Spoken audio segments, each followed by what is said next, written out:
Hello everyone, this is Dr. Sneha Shetty. Now, can one get pregnant with blocked fallopian tubes? Blocked fallopian tubes are one of the most common leading cause of infertility in women. This affects their ability to conceive naturally. Now, fallopian tube plays a very crucial role in the reproduction as its function is mainly to catch the egg which is released from the ovary, and it is the place wherein the egg and the sperm meet and form the embryo. At the same time, the third function is it also helps in traveling of the embryo from the fallopian tubes to the uterus, where it sits, implants, and it grows into a beautiful, healthy baby.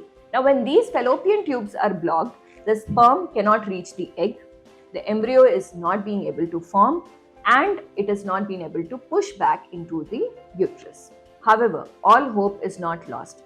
Advanced fertility treatments do provide solution for these blocked fallopian tubes. Understanding blocked fallopian tubes is very important. Now, this blockage can occur due to various reasons like infections including tuberculosis, pelvic inflammatory diseases, previous surgeries, or also conditions like endometriosis. In some conditions, the blocked fallopian tubes may be partial. That means there is still a slight chance for the egg and the sperm to meet. Whereas in some, it is a complete tubal blockage wherein there is no chance of the egg and the sperm to meet. Now, can one get pregnant with blocked fallopian tubes? The likelihood of a woman getting pregnant with blocked fallopian tubes depends on where exactly is the blockage located and also the extent of the blockage, whether it is partial or complete. If only one tube is blocked, then the chances of natural conception is still present. If only one fallopian tube is blocked, the chances of natural conception is still present, but there are chances are comparatively on the lower side. However, if both the fallopian tubes are blocked, then natural conception chances are almost negligible without any medical assistance.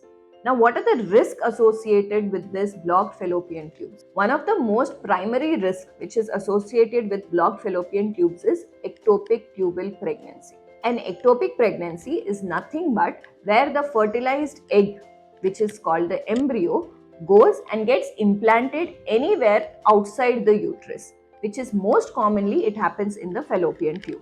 This condition is life-threatening and it requires immediate attention. It can cause rupture of the fallopian tube, internal bleeding, and also can lead to severe complications. Usually, this is very common in women who have partial tubal blockage, as the egg and sperm get fertilized in the tube, but they are unable to travel back into the uterus. So, regular monitoring and early detection is a very important key in managing this condition. So, the moment a woman is pregnant, she has to immediately report to the doctor so that an identification of ectopic pregnancy or an intrauterine pregnancy is done and thereby management is progressed. Now, treatment options of blocked fallopian tubes. Fortunately, there are several treatment options available for blocked fallopian tubes. Number 1 is surgical correction, number 2 is IVF, and number 3 is tubal canulation. Surgical correction. This is usually done depending on where the location is and if there is not too much of scarring and other complications involved, then usually we just correct the site of the blockage and we repair it back.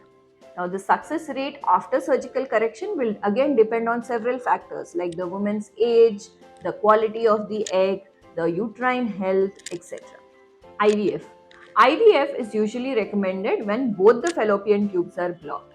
In this process, the eggs are collected from the ovaries, fertilized with the sperm in the laboratory. The resulting embryos are directly placed into the uterus of the female partner. So here we are bypassing the function of the fallopian tube entirely. IVF has higher success rate compared to the surgical correction and thereby it is the preferred choice for tubal blockage treatment. Number 3 is tubal cannulation. This is comparatively a less invasive procedure for tubal block. Here, a very thin catheter is passed via the cervix through the uterus into the fallopian tube and the blockage is usually opened up. This typically is done when the blockage is present just between the uterus and the fallopian tube. While it is effective in some cases, it is not suitable for all women as it can cause perforation, scarring, and other issues. So, thereby, it is essential for women who are diagnosed with blocked fallopian tubes to meet a fertility specialist who will assess their situation with regards to the extent of blockage, location of the blockage, and thereby decide on which treatment option is better for them, either tubal recanulation or surgical correction or IVF directly.